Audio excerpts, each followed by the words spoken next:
What's up, everybody? Welcome to episode 47, the Tom Glavine episode. Thank you, Jay. Of Breaking Bats, presented to you by Not For Long Media. I'm your host, Brian O'Grady. And with me, as always, my co host, Justin Ayers. JA, I am coming at you from my phone because my laptop is being non compliant tonight. So if I sound a little weird, sorry, it's my phone.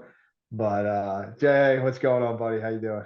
I'm good, man. So yeah, we always have to scramble. It's always a little behind the scenes for you guys. It's always what episode number is this, and then it's always now we added the wrinkle of we have to find a player who wore that number to say this is their episode. So Brian chose Tom Glavine, and then it was a frantic baseball reference search for me. But I'm gonna go with my guy. I'm gonna go with Howie Kendrick. Howie Kendrick, number 47. He also wore 4 and 12 there for a while, but number 47 when he was with the Nationals there in 2019. So shout out my guy, Howie Kendrick. That foul pole, you can still hear it reverberating down there at Minute Maid Park, 2019 World Series Game 7. So I want to give him a little shout out. That was a great one. It really was. Yeah, it's weird though. We probably should have started this whole trend of naming players or naming the episodes after player numbers earlier, because as we get into the high 40s, the 50s, it's gonna be slim pickings until we get to 99 with Aaron Judge. That's why I think it's even better, though. I'm appreciating the fact that we're going to be picking some obscure guys who are probably my friends that no one else is going to know but me. It's gonna be in spring training. We have the guy who wears like number 97, who the jersey like doesn't even have his name on it. He's just there for like a week. We're gonna get to that, where it's gonna be like I don't even know who. I don't want to throw anybody under the bus, but you can think of a couple guys who fit that mold. Thankfully, Baseball Reference has everybody in there, so we will find it all out. But we so last week we talked winter meetings, and of course, I think the day the episode came out, I forget, was when Aaron Judge actually signed. So of course we did not talk about that big news. Goes back to the Yankees, 9 years, what, 360 million, something like that. That's a good amount of money. I saw so many people that he bet on himself. That was the line everywhere. I'm like, that was all the like 15 baseball people on Twitter bet on himself and won their 170 extra $1 million, whatever it was. Must be nice, but the Yankees had to get that done. I've been saying that the whole time. I don't know where they would have gone without him. I don't know what the fan base would have done to the Yankees had something like that happen. Although the Padres, which we will talk about next, did try to offer him an indefinite contract for $400 million when it was actually 14 years, $400 million. But what do you got on the Aaron Judge stuff? It's just unfortunate the timing of when we tape these episodes, because I feel like every time we wrap up, we kind of, congratulate ourselves, give ourselves a pat on the back, job well done. There's just like some earth-shatteringly big news that breaks. And that's the risk you take when you do a once a week pod. The guys who do it every single day obviously have a little bit of an easier time with that. But yeah, you're right. 9 for 360. The Yankees had to do it. I feel like we've talked so much about Aaron Judge. We've given him so much airtime. It's kind of nice to put a bow on it. It sucks that, teams like the Padres, the San Francisco Giants, who were players in that sweepstakes for so long, it sucks that he's not going to get a chance to go play anywhere else, especially for me as a noted not fan of the New York Yankees. But yeah, it just would have been odd to see like Stanton and Josh Donaldson carry the load offensively for the Yankees and see like, Judge cranking him into McCovey Cove. So yeah, if you're a Yankees fan, you love it. He preferred the legacy over the money, which I think, there was kind of a 50-50 shot. I honestly thought the Giants were in it till the end there. So, but he's going to have that statue out in Monuments Park. It's be Yankee for life, blah, blah, blah. But yeah, bad day for NL West teams there. Sad day, it's bad day. Sad day, bad day. And Arson Judge will forever live on. At least the Giants had their 7 minutes of Arson Judge, and we'll never forget that. Yeah, that like night when John Heyman had the Twitter fingers and he called him Arson Judge, like, you're right. That's good. That's a night that's going to live in infamy. You can always hang your hat on that. You can have the 3 World Series in even years, and we had Judge for 15 minutes until John Heyman had to correct it. So it's not too bad. And you didn't have to pay for it. That was free. You had Judge for free. For free. Didn't cost you anything. Very good. before we shift gears and before we talk about Brian's former team, the San Diego Padres, we do have a quick ad. So we're doing the Padres talk is brought to you by our friends over at Som Sleep. Are you having trouble getting enough sleep at night? Because Som Sleep has you covered. Scientifically advanced Som Snack has ingredients that are naturally found in your body like GABA, magnesium, and melatonin. Sleep is the best form of recovery, and it's helped people everywhere take their games to the next level. All you have to do is drink one serving 30 minutes before you decide to go to bed. Your body will naturally calm itself down. Other sleep supplements will leave you feeling groggy in the morning, but not Som Sleep. Wake up feeling refreshed and ready to conquer your day. Go to getsom.com, click shop, enter the code BATS, BATS at checkout for 10% off of your entire order of Som Sleep. All right. We teased it. The Padres, they were in on Aaron Judge, 14 for 400. That would have been crazy. MLB would have vetoed it like David Stearns vetoed the Chris Paul Lakers trade back in the day. Just can't have it. Can't have it. But the Padres, they shifted gears quickly and they pivoted and they got their guy. It's Xander Bogaerts, 11 years, $280 million. If you saw our good friend Jared Carabas that night when that deal was announced, had 4 cigs in his mouth at the same time, ripping darts. Don't try that at home, kids. It's probably one of my all-time favorite videos I've seen on Twitter. So I just want to give a quick shout out to the Rocket. First of all, that's how I found out. So, dad life, I was asleep way before that news broke on Twitter and everything. So I woke up in the morning nice and early and look at my phone and I have a text from our friend Jared and it's I'm going to drown myself. I was like, what happened? And I had Passan's tweet notifications turned on too. So I saw that, and the next was the tweet notification: San Diego Padres signed Xander Bogaerts, and I was like, "Oh my God, no way!" And I just could not believe it. The whole morning I was sitting there like this, they did it. They really did it. They're just gonna sign everybody they can and figure out what happens afterwards.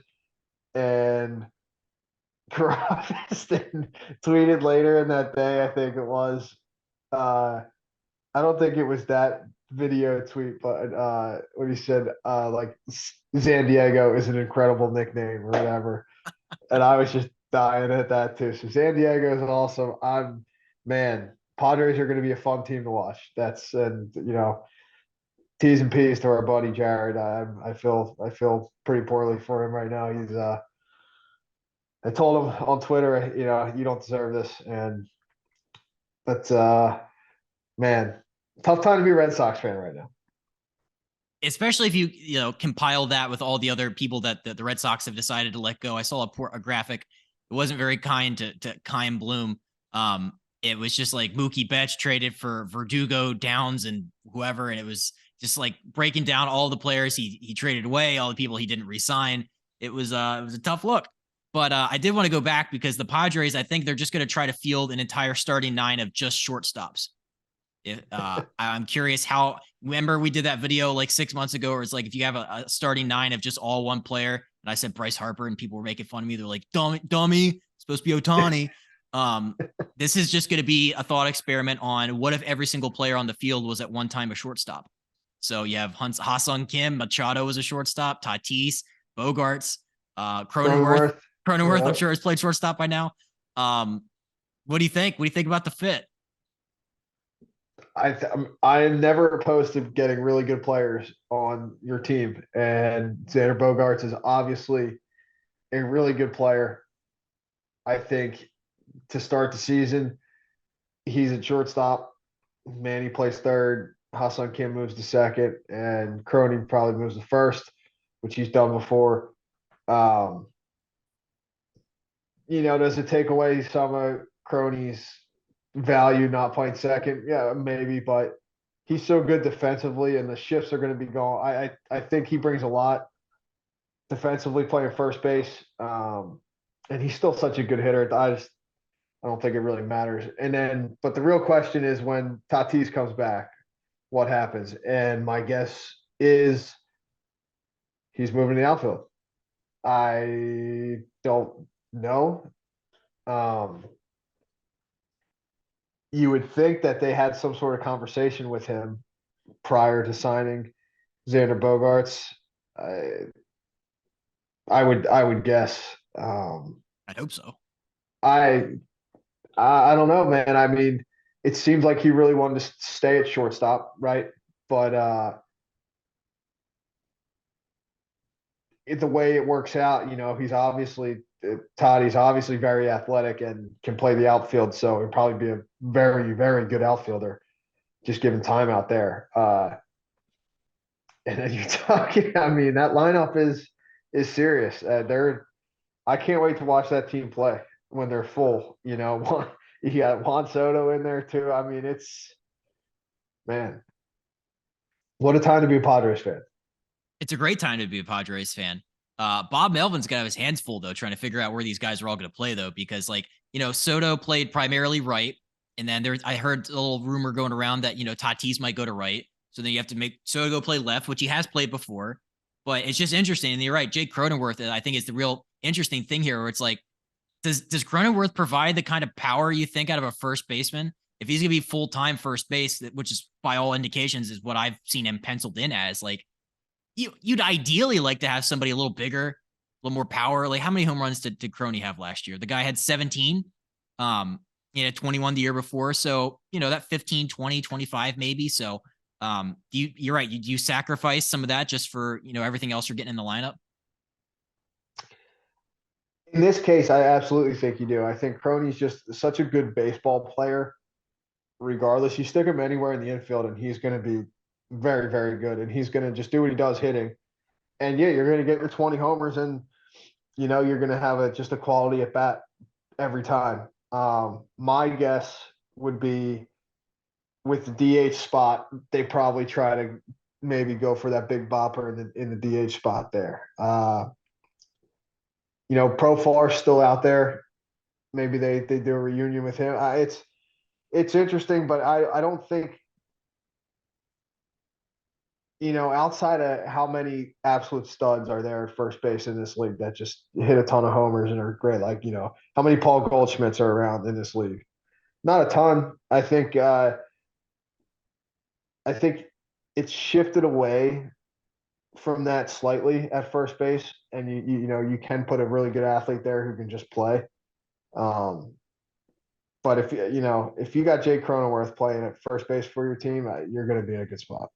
That's what I I have think. I have two names for you. How about a Will Myers reunion?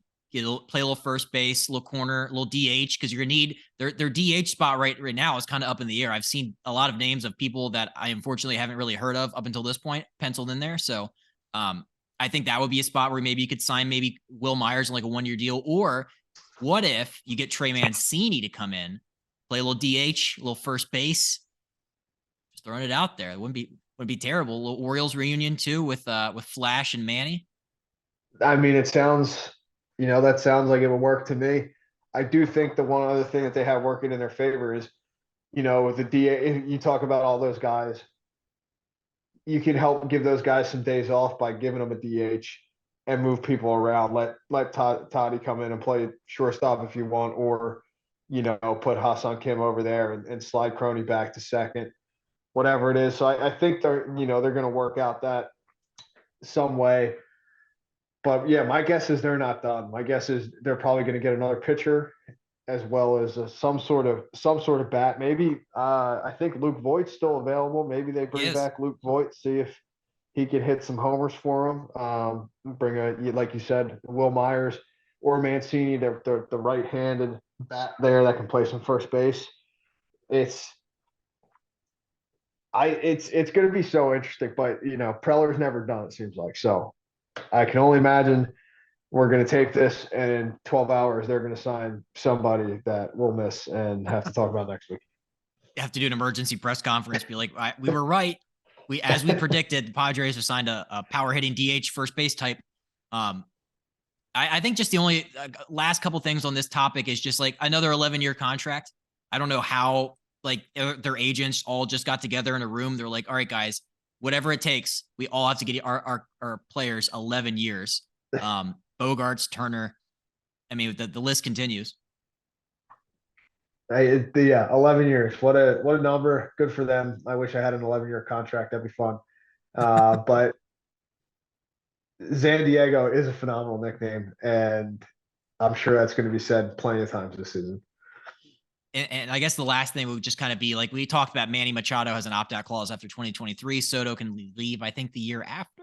Yeah. Yeah.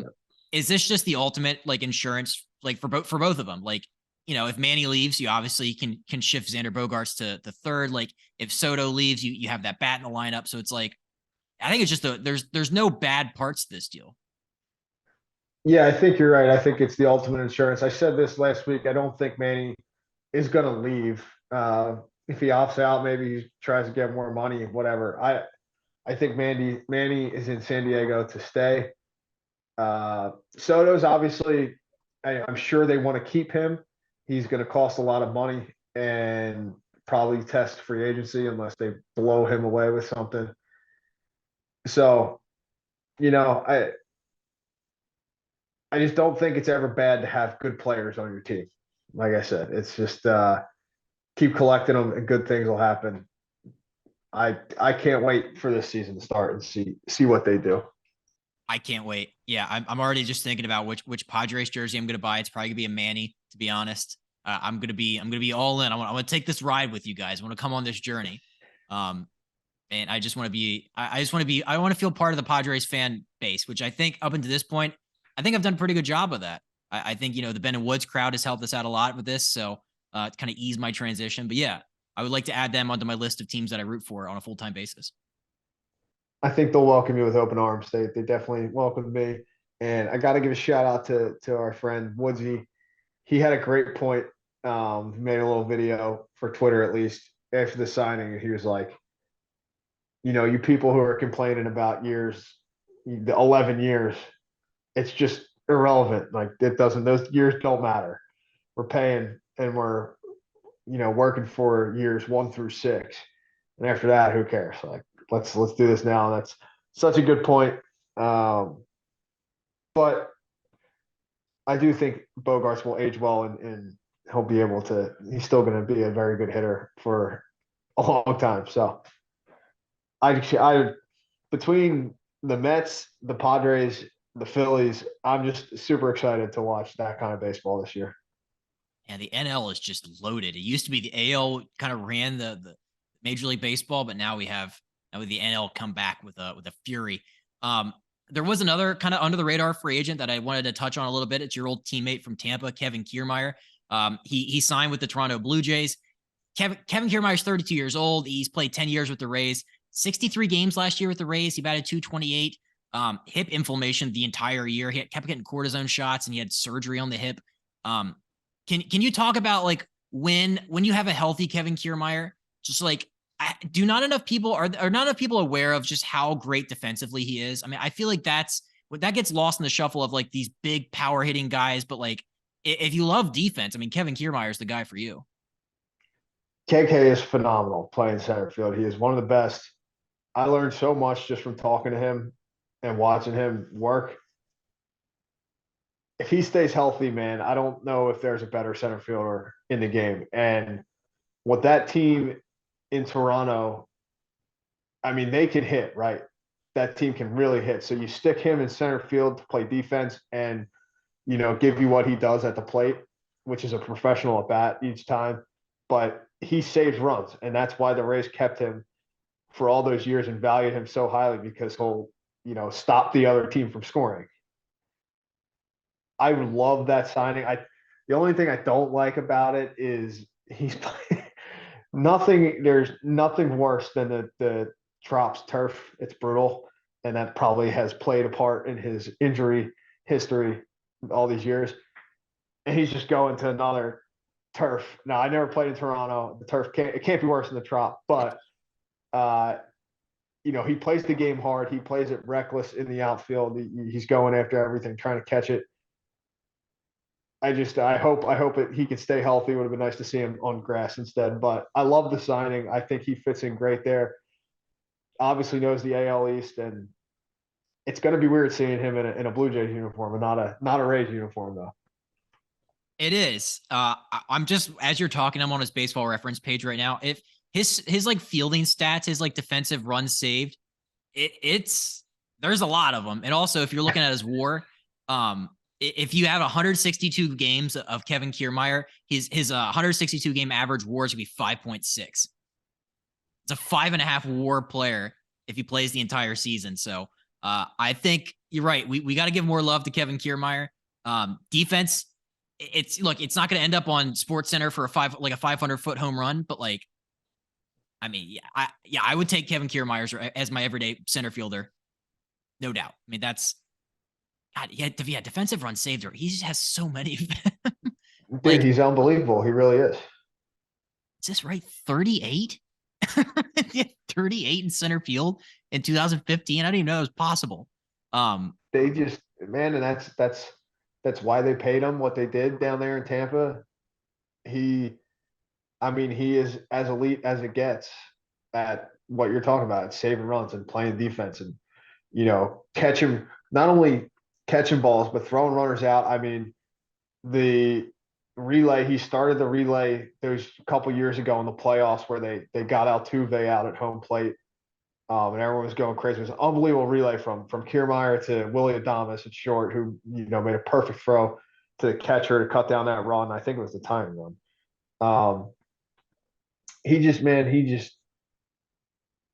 all over out there and you watch him work in pregame and just at practice and stuff, and you know why he's that good. He doesn't stop. He's a great teammate. I love that fit there. I rooting for the Blue Jays last year, man. Hopefully they'll pull it out a little bit better this year, and KK will be a big part of it.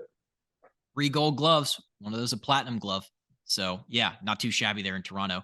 All right, we have 2 last quick things before we get to our interview for this week. We have our Fudge-Ing Awesome Moment of the week, and it's a fun DC one. You love the DC stuff. Our Fudge-Ing Awesome Moment of the week is brought to you by our sponsor, the original Fudge Kitchen. You can find them online at fudgekitchens.com. We ship fudge and sweet treats all over the country. For our Philly, Jersey Shore listeners, if you're heading down the shore during this off season, they have locations in Wildwood, North Wildwood, Stone Harbor, Ocean City, and Cape May. Go check them out. If not, they ship all over the country, and you can get it at fudgekitchens.com. Our Fudge-Ing Awesome Moment of the week this week, it comes to us from Kevin Durant. It's not somebody that we talk a lot about on this podcast, obviously, because the sports are different. But Kevin Durant, if you didn't know, he's from Prince George's County, Maryland, DC guy through and through. He was asked by a reporter up there in Brooklyn the day that Aaron Judge signed, just like, hey, Kevin, what do you make of Aaron Judge signing this big deal? And Kevin Durant said, quote, "I'm a Nationals fan. I really don't care about Aaron Judge at all." And I just think that's the perfect, it's so concise, it's to the point. Don't ask me about Aaron Judge. An attitude for life. And it was funny because, the Brooklyn Nets are in DC today to play the Wizards, and the Nationals screeched mascot gave him like a custom cherry blossom jersey with like a note and with his name and number on it. So yeah, I love this. Don't talk to me about Aaron Judge. Not a Yankee fan. I think it's hilarious just to shut it down like that. And like, I don't care. I'm not a Yankee fan. I'm about repping the hometown. Good for him. That's funny. I think KD gets a lot of hate on social media, but I also think he's low key pretty funny. So I also appreciate it. He stopped using his burners. He switched over to being a full-time clapback on his main Twitter account. He does do that. I love it, man. Just like the dude's like, has been arguably the best or one of the best couple basketball players for years now, and he's just out here on Twitter like telling people to shut up and all these things, and I think it's hysterical. I think it's so funny. The dude has everything, and he's like sitting on his phone telling people to shut up on Twitter. It's great. Love it. Talk that shit, champ. Keep doing that. Yeah, we're very pro Kevin Durant podcast on here. Well, cool. All right, we have our last but not least for this week. We have our top 5. So the top 5 for this week is gonna be top 5 starting pitching duos in Major League Baseball. We saw this graphic. I think I saw it on Reddit, and MLB.com had it. Top 10, but we wanted to do our top 5. I will start us off with number 5. I'm going with Joe Musgrove and Yu Darvish. I just talked about my love for the San Diego Padres. These two at the top of the rotation. We saw what they could do in the playoffs. It was a fun one to watch. So that is number 5. Number 4, it's going to be Zach Wheeler and Aaron Nola. This might just be recency bias with the World Series run, but especially Zach Wheeler. This guy, these guys got ice water in his veins. The big moments do not bother him at all. One of the big game arms in our game right now is Zach Wheeler. So him and Nola are number 4. Number 3, I'm going with Max Fried and Spencer Strider, the Atlanta Braves. Strider might be one of my favorite pitchers to watch. He's one of the most electric pitchers on the planet. Him and Fried, I think, both had ERAs that were hovering around 2.5. So yeah, give me those guys at number 3. Number 2, I'm going Justin Verlander and Max Scherzer. These guys are getting old, and that's the only reason why they're not number 1. You have to think they have to regress at some point. So I'm just banking on them to regress slightly, but not. My number 1 guys will not regress at all. I'm going with Shane McClanahan and Tyler Glasnow, the Tampa Bay Rays. Give me a full year of Tyler Glasnow at the top of your rotation with Shane. It's just going to be unstoppable. So that's my 5 through 1.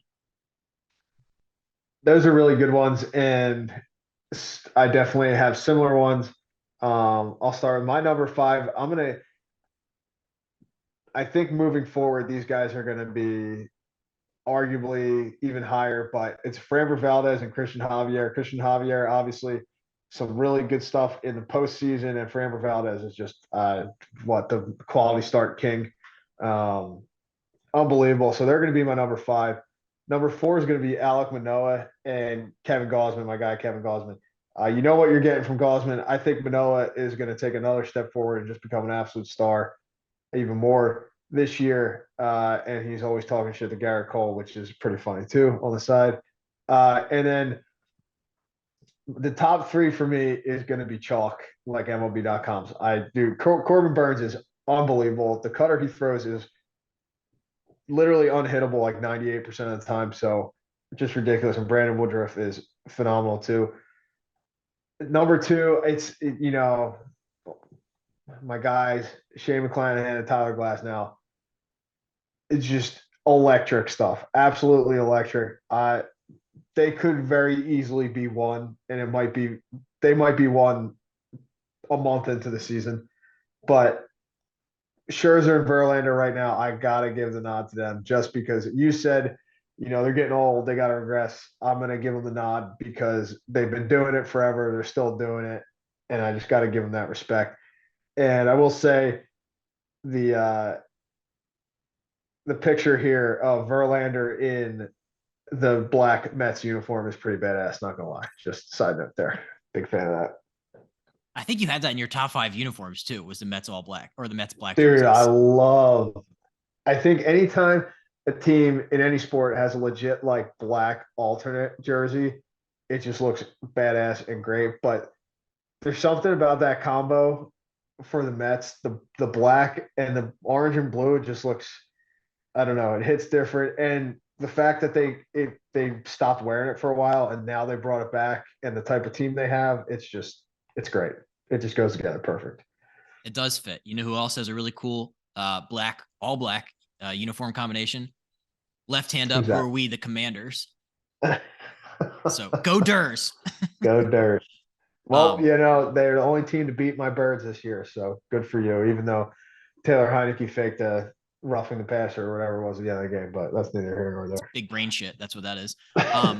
I also wanted on the record that if Kevin Gausman likes another Instagram post, I will move him into my top 5. He's a one-time Instagram liker of ours. So, Kevin, Orioles fan here, big fan. Just throwing that out there. Tap the like button again. That was so sick. I think it was on the one where you're like, my AL Cy Young pick is Kevin Gausman, and I look like 3 months after we posted it, it was just as like Kevin Gausman, whatever his Instagram handle is, liked it. I was like, what? So sick. Great, dude. So sick. Good picture. We talked a lot about the Mets here today, but we're going to talk a lot more about them with our guest this week. It was a great one. We taped this out of order, but we just did it. I mean, how sick was this one? Yeah, so the guest for this week was Will Sammon, the Mets reporter from The Athletic. He was great, man. I mean, we wanted him on last week with all the craziness at the winter meetings. It just didn't work out, so we had to move it. But it worked out, too, because the Mets did a whole bunch of shit, and we got to talk about it with him. So talk about Verlander, DeGrom leaving, the signing of Senga and Nimmo. just so much to talk about and interesting insight there. He said it. I think he said it perfect. Like no matter what happens this year, this team's going to be very interesting. So he's got a great job to do, and I know you enjoyed talking to him too. Yeah, I like just getting like, some more context added onto these stories, because you see like the Mets have signed this guy, the Mets lost out on this guy, but to hear him kind of break it down and put it all into context, and to have you come off the top rope there with firsthand experience of Kodai Senga, like it's gonna be a great listen for the people. I'm really excited. Yeah, so that's I forget if I said it, but that's how I originally started talking to him, because he was trying to get some info from Japan about those guys, him and Senga and Yoshida. So it's cool that they ended up getting them. I'm very excited to see how both those guys play since I saw them in Japan. So I'm just interested to see the translation there. But Before we get out of here, we have two last quick words. We wanted to give a shout out to friend of the podcast, Actions Over Words. It's an apparel brand with the mission of encouraging people to use their actions instead of their words. They donate $5 of every sale to different charities around the world. So be sure to check them out at actionsoverwordsapparel.com. Use our promo code N4L, get 10% off of your entire order, tees, hats, hoodies, and more. And finally, check out our Not For Long Media family of podcasts. Tons of great stuff, tons of great podcasts for you to listen to. The Colin Thompson Show with our guy Colin. It's fantastic. Also, be sure to check out some of the other podcasts we have on our network: Two Girls, One League, and Odgies with Harry Mays and Jason Martinez. let's just send it over to our interview with Will Sammon and hear from him from the man himself. And joining us today on Breaking Bats is Mets reporter for The Athletic, Will Sammon. Will, really appreciate it, man. We wanted to have you on last week, but obviously it was a very hectic time for you and your job. We were talking both those days. The Mets made a splash right away, signing Justin Verlander at the winter meetings. You were out there. But we just want to thank you for coming on, and we're excited to hear some Mets talk, man. Yeah, man, thanks for having me. I've been looking forward to it. It was funny, like those 2 days, I was like, yeah, whatever time it was, yeah, that's great. Nothing's going on. Don't worry about it. All of a sudden, it's like, well, they may sign Brandon Nimmo. They may do this. They may do that. They actually do some of that stuff too. So I think every day they did something, I felt like.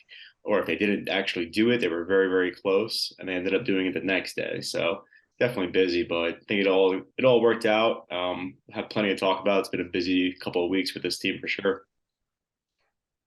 Yeah, when we were talking, I was figuring that was going to be what happened, because that's just kind of my luck anyway. And I said it to JA. I'm like, yeah, we're shooting for this, but I don't know. They'll probably sign Aaron Judge or something when that happens. But me and Will, Jay, I don't even know if I've told you this, but me and Will started talking because Will messaged me on Twitter to ask me about Senga, who the Mets ended up signing, pitcher, and we'll talk about that, and Yoshida, who ended up going to the Red Sox, just to get my opinion on them coming from Japan and some of the scouting report there. So, I thought it'd be another after that it was before Senga signed, but after that, I thought he'd be a great guy to come and talk about the Mets and how exciting the season was and all the things that were happening there. But go ahead, Jay, get us rolling here. Well, let's actually start with Kodai Senga, I should say. 5 years, 75 mil, the newest starting pitcher in that Mets staff. Like, it's interesting. I was looking at like the breakdown of like what that deal entailed. It's full no trade, but there's an opt out after the third year, which a lot of people were saying was very player friendly for a guy that hasn't been to the big leagues yet. Like, we can talk from like your perspective, and we can talk about Brian's perspective being over in Japan, seeing him. But like, what did you think about the signing for the Mets? And did you agree? Is that kind of like an oddly player friendly like situation to have him brought into? There were so many like different variables with this for obvious reasons. There's an inherent risk, I think, by the Mets with signing a guy to a multi-year deal to plug into a rotation that is supposed to be ready to win basically a World Series, right? With the way their payroll is, that's the expectation, is to at least get to the World Series. And it's crazy to say that, I know, and maybe they'll have a great season and people will feel differently. I just don't see it. Like, with a payroll like this, you got to make it at this point. Like, it's a historic level. The commitment is there. It's a really good team. They had a first round exit last year, so it's definitely on. Pressure's on here. And so I was kind of wondering about the contract leading up to it, because we just heard more and more of the connection between the Mets and Senga. And I had asked a couple of agents, like, what do you expect? I haven't seen this guy in person. Don't really have great comps for a historical perspective because of his age and his accomplishments. So I didn't really know. And I got a lot of variants. I got people saying I wouldn't be surprised if it was 100 million for 5 years. Maybe he'll want six to bring the annual average value down for that type of deal. It ended up being, like you said, five for 75. And if you look at the AAV, the annual average value, that's what, $15 million, right? So they're basically paying him as basically a fourth starter. That's fourth starter money, especially in this market. That's similar deal to what Taijuan Walker got with the Phillies. And from the Mets perspective, I think you make that because the guy, from what I understand, and Brian can attest to this a little bit more, he could be a number two for you, I think. Maybe a three. And I think the end of it that I got from scouts was maybe this guy becomes also just a reliever, like a high end reliever, if the command isn't very good and if that takes shape. Even so, like that's a risk that if you're the Mets, you take because of who your rotation consists of and also who your owner is. Like you can afford to make this gamble and the upside is there. So that's basically how I felt about it. I think that the opt out is also a good point, and I think it makes it a little bit more player friendly, like you said, and it gives him that idea that hey, if I do prove myself, which by all accounts he has the character to put himself on the map and work at it and try to make that happen. But if he does, he could fetch himself some more money on the open market in a couple of years. Brian, I'd love for you to jump in here because I was reading all about his electric stuff, 101 mile an hour fastball. Like, do you think that'll play in the MLB? Yeah, I do. I think he's definitely gonna have success. I think what Will said right there was a great point too, that worst case scenario, you can stick him in the bullpen, and I do think he'll be a pretty good reliever at the worst case. Uh, I would say as a starter, he probably needs to work on a third pitch a little bit more for me, and from watching most of the bats on my against my team, I would say he was mainly fastball splitter, and the splitter's legit. It's a really good pitch. The heater's got some ride, so it makes it tough because you said he's got that velo, but the splitter needs to start so up out of his hand, or it's going to be in the dirt that it makes that high fastball tough to lay off of. And the splitter, we've talked about this on here before. The splitter is just something that you don't see as much in the major leagues as you do in Japan.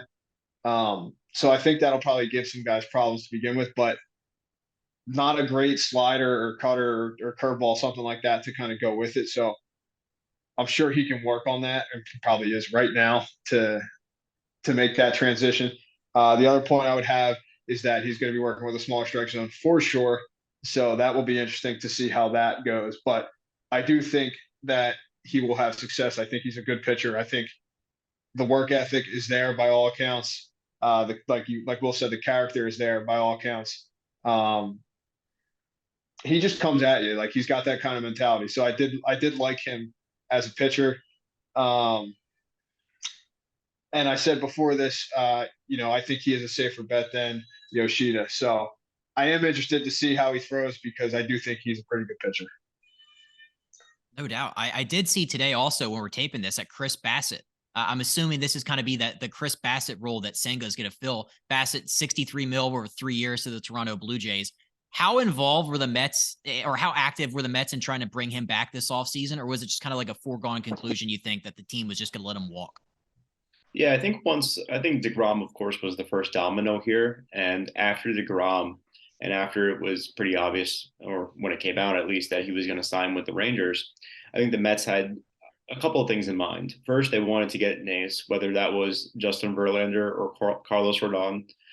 Their main guy was going to be Verlander. That was their primary focus, it sounded like.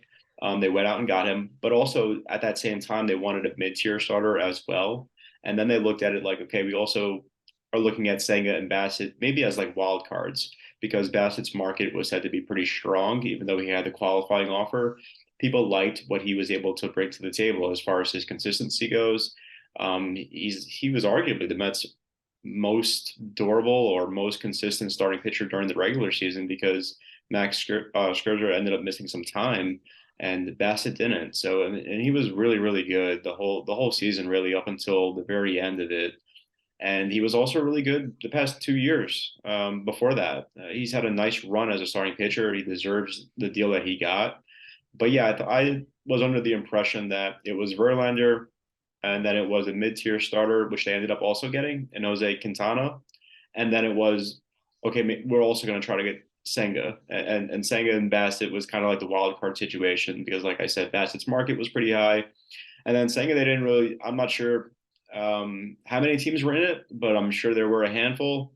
And it was probably pretty competitive. And so you can't really say, like, we're going to bank on this, but I think that was their plan to get those 3 starting pitchers to make their rotation just as good, if not better, than it was last year. And it's interesting. It's an interesting conversation whether that is. I think a lot of it will depend on Senga. That's why I was always interested in hearing what Brian had to say, because I had people tell me, and Brian, you could say that one way or the other, but because there were so many guys who threw that splitter in Japan, I was like, I had to press people about it. I was like, hey, like, how good is it really? So I am curious, like, from your perspective, like, is it the best in Japan? Like, is it the best that you saw as far as like splitters? And also, what I also liked about his story was, like, we talked about the character side of it. From what I gathered, he was also a developmental player at first. Like, that's how he kind of started his career, as like a 3-digit player. I guess that's what it's called. And I wasn't all that familiar about it at first, not an expert on NPB or Japan baseball. So I had to brush up very quickly. But those were the 2 things that were my main things with when I was talking with you, and when I was talking with other people was, just talking to me more about that aspect, and also about, hey, is this splitter legit? Because it is a pretty common pitch over there. Yeah, I don't know about the developmental player thing, but if he was, that's definitely a cool story. That's like JA. They call them triple digits. They literally wear like a number 110 or like 00, so like 007, and they're out there playing in the minor league. So you can't get called up to the top level in Japan until you have a double digit number. Is basically what that means. So it's just kind of a longer track to get there. I would say the 2 best splitters there to me were probably him and Yamamoto, who's the other kind of like ace over there in Japan. But I actually had some success against Yamamoto's splitter. Mm-hmm. I think I had a couple doubles. I had a couple hits off his splitter. I did not. The home run I hit off Senga was on his fastball. And other than that, I think he walked me. I don't think I touched one of his splitters. So I guess I'd have to go with Senga splitter. It's legit. It's just, and I just think for Americans, it's just such a different style. Like that's the biggest difference. Like he has a velo to go with it, which isn't always the case in Japan, but the splitter, like the depth of it and the velocity to go with it, it's just something we don't see as much here without seeing spin, that hard slider like we're used to. One thing too, Brian, I wanted to get your take on is that I'm looking at this Mets like pitching rotation, and I see Senga penciled in as that number 3, 3, 4, somewhere in there. Do you think that they looked at like the upside of Senga and that fastball as opposed to like, and also probably the age too, because he's 4 years younger than Bassett, but like, I'll start with Brian, but like, do you think that they value the upside more with Senga as opposed to like the consistency with Chris Bassett? Yeah, I would think so, because exactly the upside. I think if Senga pitches as well as he did in Japan for all these years, like you're looking at a legit number 2 at least there. Like he's got good stuff, and if he can develop that 3rd pitch, I mean, you're talking about a whole new pitcher. And I know he worked with Driveline before, so they could be trying to work on something like that too. Because if he throws a good cutter or hard slider or something like that in there too, I mean, that's a tough at bat for sure. And Will, what do you make of this revamped Mets rotation for 2023? Yeah, I think that's the right question to be asking. Is it a better bet, the upside that you get in Senga perhaps versus maybe the consistency that you were getting from a Chris Bassett, or maybe even somebody else for that matter who they could have signed, right? There were other guys who were comparable, I would say, maybe not as good as Bassett was, but they're right there or close to it. So that's really the big question. I think they have enough behind him and in front of him so that, like I said, it doesn't make or break the rotation, I guess. Maybe in the conversation of is it better than last year type of thing, sure. But this was a rotation that was already by like Fangraphs F4 better than the Phillies and the Braves actually. You combined all those totals and compare them to both those other teams before they even signed Senga, it was actually already better. And that's what you would maybe expect out of a rotation that includes Max Scherzer and Justin Verlander, plus, two or three other guys who are pretty decent, if not above average. So yeah, they could definitely weather some trouble or weather some adversity that Senga may face as far as switching over. If I'm in their shoes, I just go back to the idea that it's a Steve Cohen team. So it's like, why the hell not? I mean, Yeah, Dude, right. well, I didn't even think of this, but I don't know why.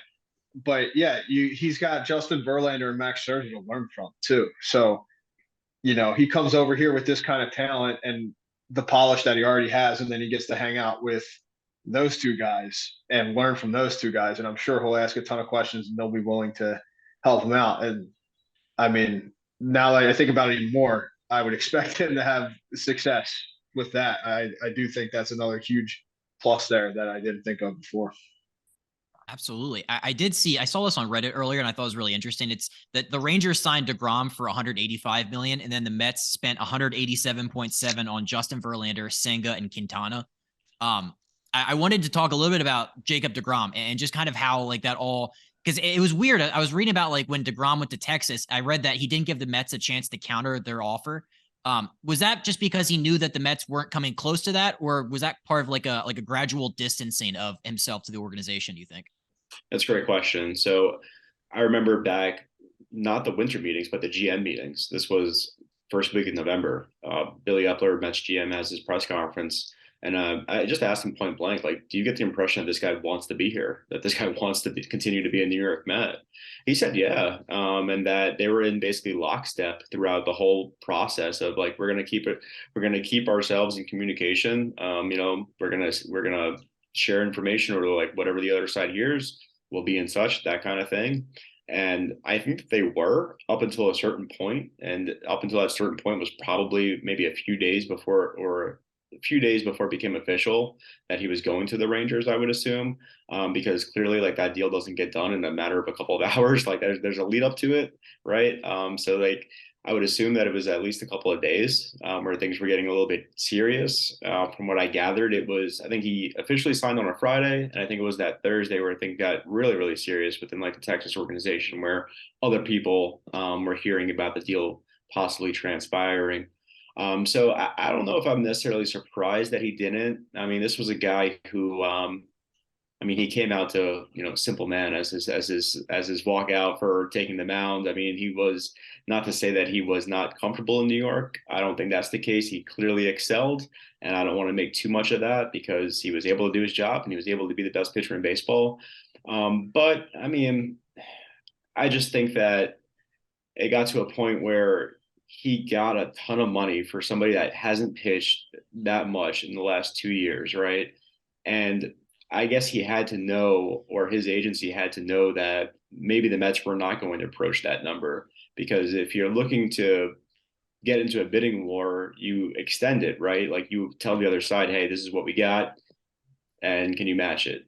So the fact that he didn't, I think that tells you, one, that maybe he just didn't want to stay in New York to begin with, and then secondly, maybe he also thought that that was going to be the best he got. And frankly, when I was polling agents and scouts and just executives in the game about what this contract could look like, people said like, maybe in a perfect world, if you're a club, you give him 2 years. That was never going to happen, right? Um, then you go 3 or 4. But the team that was probably going to sign him was going to be the team that ended up giving him 5, right? And there was probably only going to be one team that did that, whoever it was, ended up being the Rangers. So in that sense, not surprised at all. Brian, I want you to put yourself in the mind of Jacob DeGrom here because we talked about this on the podcast. I think it was around the All-Star break. He was just asked, and he's like, point blank, Jacob DeGrom, are you going to exercise your opt out? And he says, yes, absolutely. Very vocal about wanting to opt out. Like, what factors do you think kind of led to, this distancing and eventual his decision to play elsewhere, you think, Brian? Well, first, I think he was going to opt out no matter what because he would have got more money, even if it was going back to New York. But I think Will was right in the sense of playing in New York is not for everybody. It doesn't mean he didn't enjoy his time there, but you're living in the city.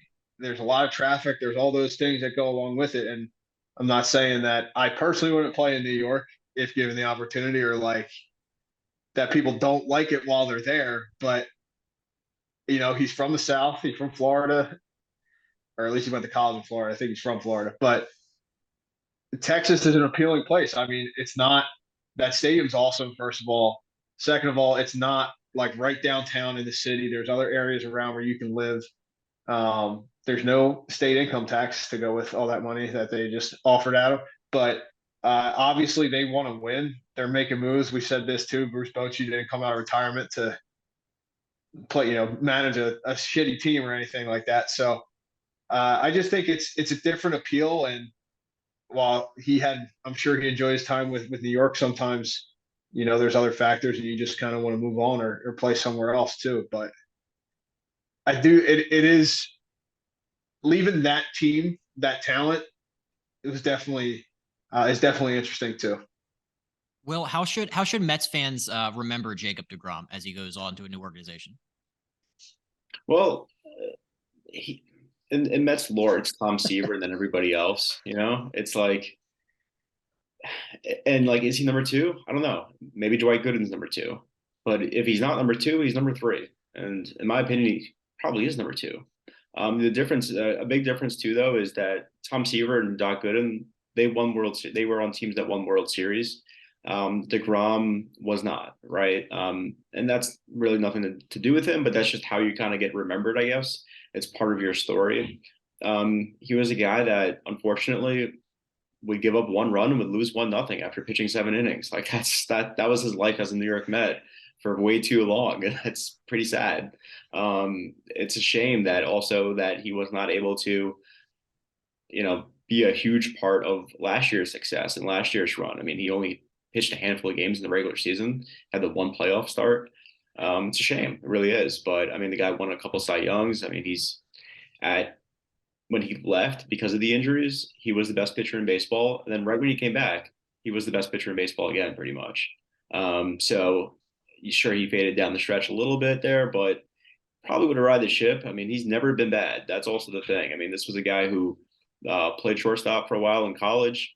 People didn't have the highest of expectations for him originally, but then once he got to the major leagues, he was never bad. Like there was never a stretch where you said like, DeGrom's losing it or DeGrom's had a poor stretch. It never happened. He was always good. And most of the time he was elite. And so, yeah, I think you remember him as right behind Tom Seaver and in the conversation for number two. And like I said before, if he's not number two, he's right there with Dwight Gooden, tied for second, or if not third. It's funny you mentioned the run support thing because that was always like, if you look at Jacob deGrom's stats, his win-loss record doesn't jump off the page to you. And I just remember from an outsider's perspective, always just feeling bad for him because you're right. It would be a lot of like, he would give up 1 run over 7 or 8 innings and he'd lose 1-0, or he'd give up 2 runs and he'd lose like 2-1. Like I feel like that may have contributed, right? Because like, that's got to be the most frustrating thing for a pitcher to go out there and pitch your heart out every night. And then just have a team that, for a little bit there, they weren't backing him up on his starts. So that I'm sure he didn't love that. No, it's like you were waiting for him to like throw a no hitter and lose somehow one of those days, right? Like it was like, man, this is just not really great to watch. I mean, he had one of those Cy Youngs that was when people really started to be like, yeah, the win stat does not matter like whatsoever. Like we got to give this dude the Cy Young. He's the best pitcher in baseball. So maybe that's part of his, maybe that's part of his like lore and his history. It was just like changing that whole conversation, threw that completely out the window. In modern baseball. So that's a good thing, at least. It's fascinating to think about. I did want to touch on kind of briefly here the pitcher that the Mets brought in to replace him at the top of the rotation, and Justin Verlander. 2 years, $86 million for a guy that's turning 40 years old in February. I mean, obviously you're getting the old Tigers band back together with Max Scherzer, but like, how quickly did they pivot to Justin Verlander? And what do you make of the new 1-2 combo there at the New York Mets? So before DeGrom even signed with the Rangers, they were meeting with Verlander. They met with Verlander, I think, about a week or two beforehand, just because they always knew that, hey, this was a possibility that DeGrom was going to leave. They had to operate that way. I'm not sure how big of a possibility they thought it was, but they wouldn't have been doing their jobs if they first didn't consider it to be possible, and then secondly didn't act on that possibility. And so good for them that they were like, hey, like let's do this, like let's meet with Verlander. And at that point, I was almost under the assumption that he was going to go anywhere else, right? Like the Dodgers were a team to be considered for him, maybe a couple of others. But right when they met him, I gave them a lot of respect, the Mets, because it's like, okay, you're not just waiting for DeGrom to make his decision and then, going from there. No, like they were like, okay, if DeGrom leaves, we also have Justin Verlander. And he makes a lot of sense for this team because, yes, he's older. Yes, he'll be turning 40 in February. But this is a guy that also won the AL Cy Young Award just this past season, right? So we're not talking about somebody that was kind of like, he had a 3.5 ERA. He was good, and like maybe next year he'll be good again. Like, no, this guy was phenomenal. I mean, and he didn't make as many starts, I think, just because he was coming off the time off, and the Astros with their deep rotation didn't really have to push this guy. They led the AL West by like 100 games or something like that. So it's not as if they were pushing for this guy to clinch the division. So there's that aspect of it. And just from like a contract standpoint, the deal makes a lot of sense. Like you're paying this guy essentially to be very, very good for 2 years, right? Because there's the opt out after the third. So you're basically paying after the second, I should say, for the third. So you're saying this guy has to be good for 2 years. And that's really their window because for this team as it stands, I think that this team will be very good. Don't get me wrong for the foreseeable future, but the way that it's constructed right now, like we were talking about before, this is a World Series type roster team, or at least as far as expectations go, because of their payroll. Max Scherzer has the ability to opt out after this upcoming season. So it kind of helps them in that way too, where it gives them that ace in the card just in case that also happens, where they're in the same situation as DeGrom. But even so, for this upcoming year, 2023, you have those two guys who are getting paid a high AAV figure, but they're not locked up like long term where it's like crippling you. That's why in a lot of ways I actually like the Verlander deal probably more than whatever Carlos Rodon ends up getting, because with Rodon you're signing him for 6-7 years maybe. It's going to be a long deal, and he deserves it. Don't get me wrong, but it's a long deal. Whereas with Verlander, you're probably getting elite production, and you're in and out of the deal really quickly. So I like it from both sides. And from Verlander's case, he's getting paid, the best starting pitching money in baseball, right up there with Max Scherzer. So why wouldn't you? Ryan, are you concerned at all with his bad postseason and maybe his age factor? Like this, what does anything concern you about JV? First of all, Will, those were all really good points. But JA, when he was talking, you were reading my mind. I was thinking about us talking about his absurd postseason stats and just how crazy that is. But it doesn't concern me. It still blows my mind that those were even like stats, and that was even a thing that we talked about because of how good he is. I don't know. It's crazy. I think he's going to be great. I think him and Scherzer are at the top of the rotation. In a playoff series, you definitely don't want to see those guys.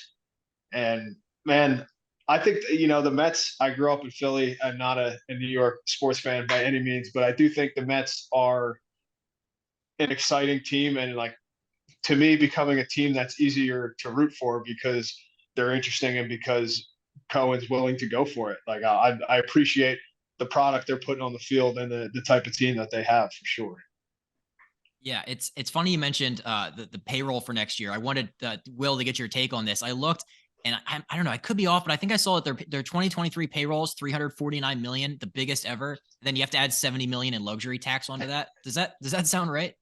Yeah, no, those aren't fake numbers. Yeah, that's real. That just That's a good blows my mind. Like, Yeah, I did mean, you it's think 5 times that more like than what Oakland has. So right, is isn't it? I yeah, I mean, mean, Oakland can't, and they just traded Sean Murphy today, so there's probably be less. So, um, does that kind of like blow your mind a little bit, just thinking that like this Mets team is going to be the most expensive team ever? it's crazy, right? I mean, I had written about just their roster projection and like where else they could spend money if they wanted to, because clearly that they don't have any issue doing that. And the first sentence I wrote was like the only thing higher than their payroll is the expectations, because that's what happens when you invest all this money, right? It's like, especially as Brian alluded to with being from Philly, it's the same deal here, man, in New York. It's like they make all these moves, just to give you an example, and people are like rapping about like where's the hitters, like like you signed all these pitchers, like okay, like what about this lineup? that was actually pretty good last year. And it's a fair gripe. I mean, I'm not knocking the fan base at all. It's definitely a fair gripe. You play in the same division as the Phillies and Braves. Like you gotta keep going here, I feel like. But yeah, man, it's a crazy payroll, but like I like the people like who are on Twitter who are saying it kind of sucks that like this dude's getting penalized for like spending all this money, whereas like you have other owners who are like not spending any money basically, and like that's okay. That's better almost. It's like there's something wrong there with that picture. I feel like it stinks from that side of it, but yeah, just from the strictly Mets, man, like they have. This is what happens when you have somebody who is worth like what $17 billion and happens to be a Met fan. I mean, like it's a bad combination for other owners. I love it, dude. Like obviously from a player's perspective, the more money spent, the better. But yeah, why do people care that he's spending money to win? That should be the goal, right? Like, what do you want the owner of whatever team you're a fan of? What do you want them to be spending $500 million to try to bring a World Series? You know, that's what when I growing up a Phillies fan, that's what I would have wanted, but I hope it pisses off the other owners and pushes them to spend more money, because really you're seeing, I mean, the Mets, the Phillies, San Diego.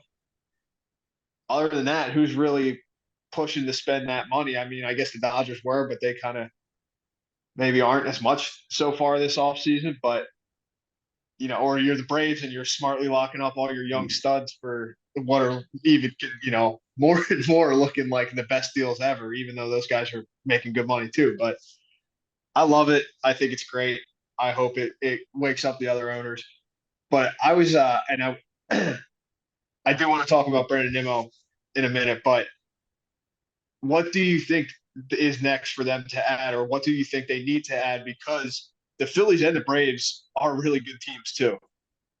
Yeah, I think with the Mets, like you're gonna have to in some ways chase these marginal wins, right? Like what I mean by that is like you can't just ignore the fact that these regular season games may also matter for you, especially with the way the playoffs the format is these days, right? Like last year, for instance, they were in that deadlock with the Braves. Braves end up winning the division, even though they were tied, right? Because they had the tiebreaker after winning that final series. So you got to be cognizant of that, where like the marginal wins probably are going to matter for you. Like it matters finishing 101 wins versus 100 wins. It just probably will because of who you play with in that division.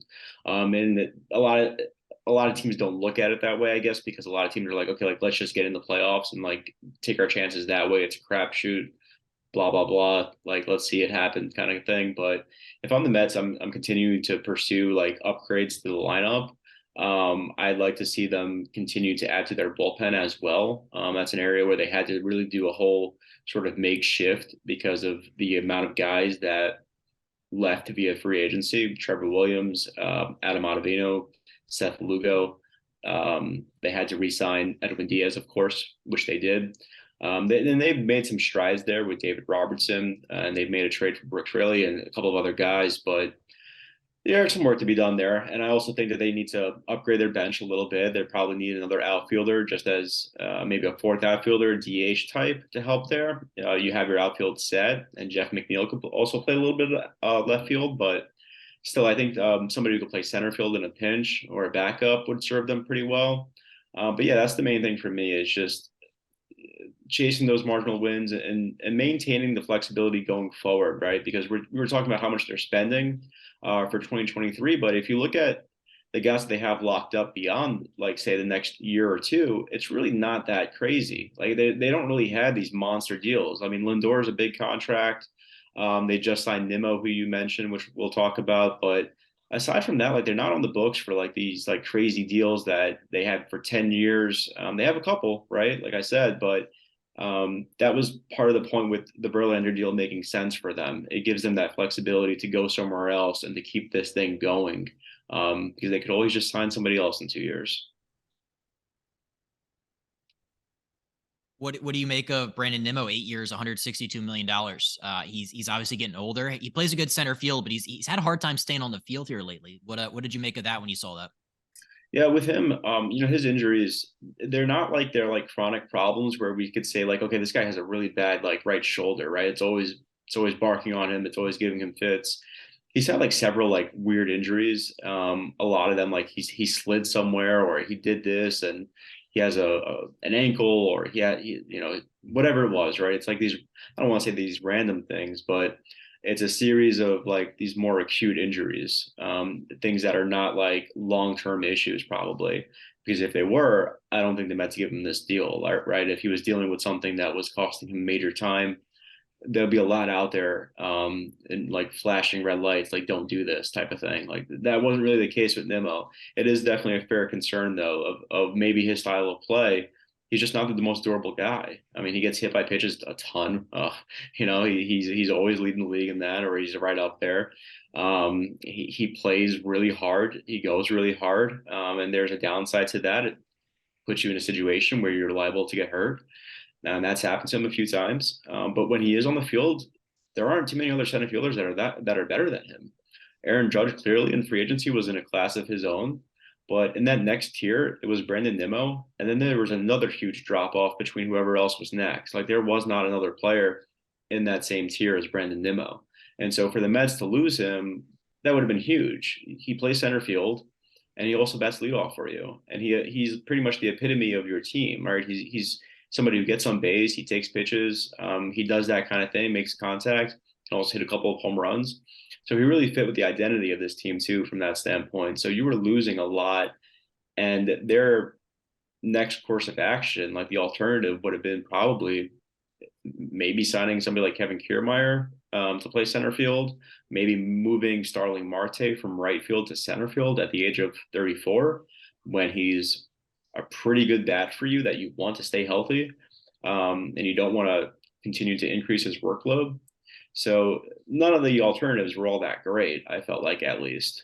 So it was always plan A was Nimmo. They had to get that done, I felt like. I thought it was a huge priority. It had to be right up there with, getting an ace and re-signing Edwin Diaz. I think you needed to do all three of those things. No doubt. Nimmo's been, I guess, a little under the radar for some baseball fans, but he's been a good player out there, an on base percentage machine for sure. My last two questions before I send it to JA to finish everything up are: first, what if this fails? What happens if the Braves and Phillies again are just really good? The Padres are awesome out there. Let's say the Mets sneak into the playoffs and lose in the first round again. What happens then? That's great. This is how I know you're from Philadelphia. Um, yeah, man, that's definitely a nightmare scenario for this team, right? I think it would be a really interesting story of how a team with a $400+ million payroll fails.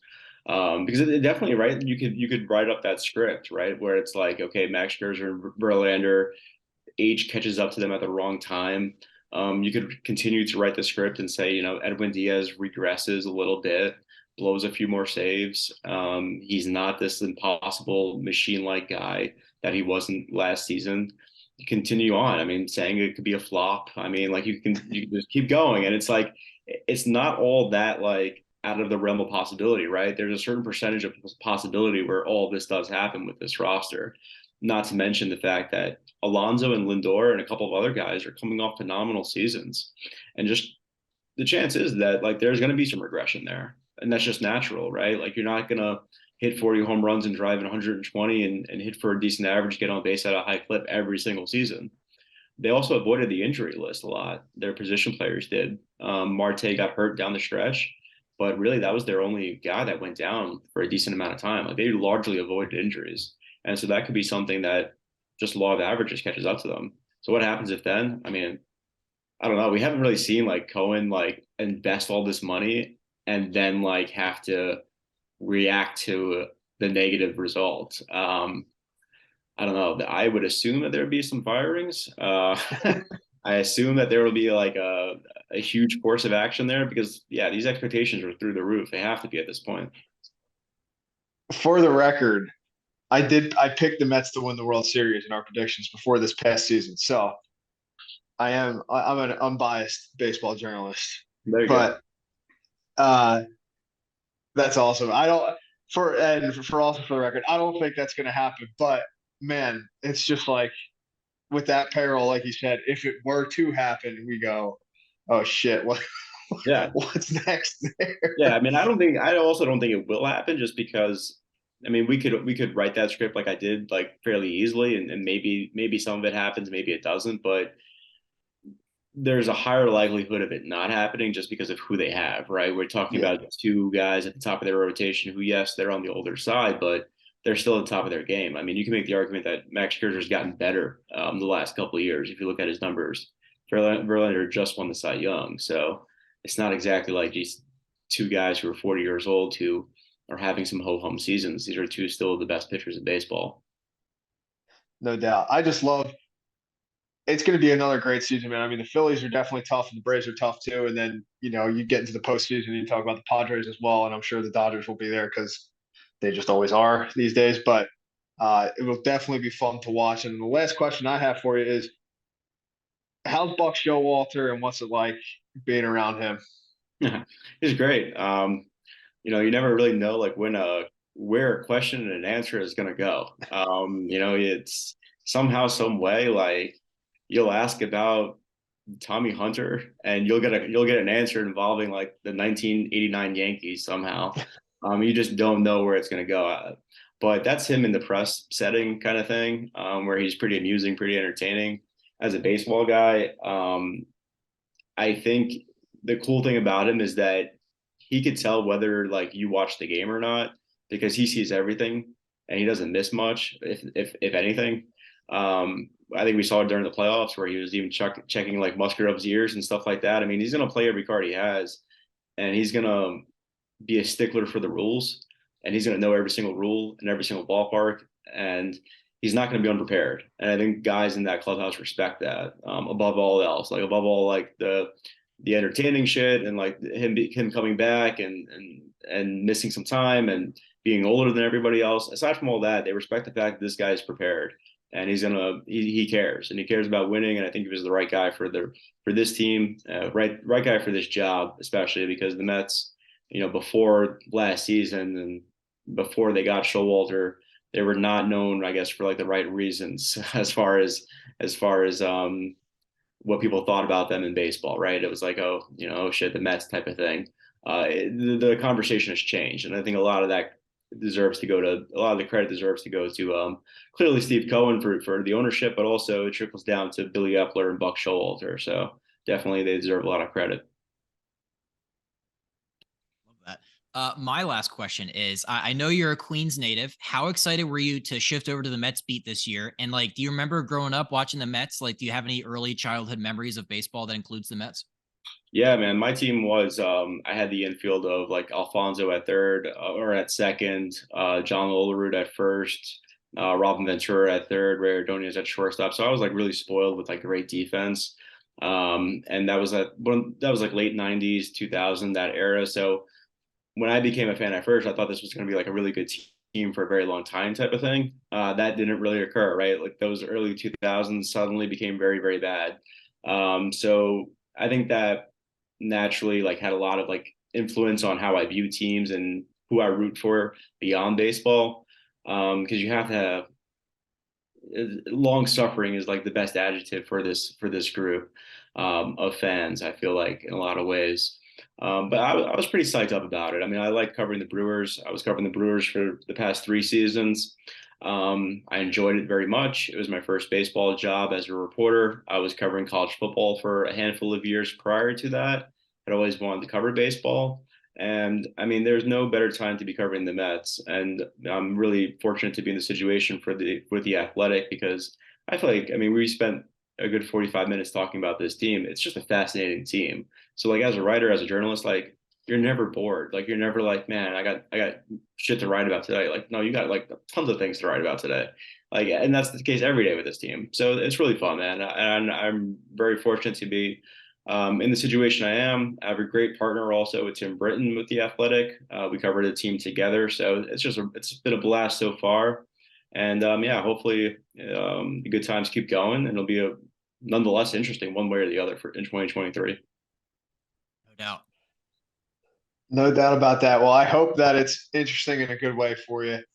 At Yeah. least close to a good way. Some playoffs and stuff there because I don't know. I don't know if I'll pick them to win again this year, Jay. I think I learned my lesson after last year, but they'll be in the hunt for me at least. None. But Will, man, thank you so much for coming on and talking to us. Really appreciate it. Have some great insight into the Mets there, and look forward to talking to you in the future, man. Yeah, let's do it again sometime, guys.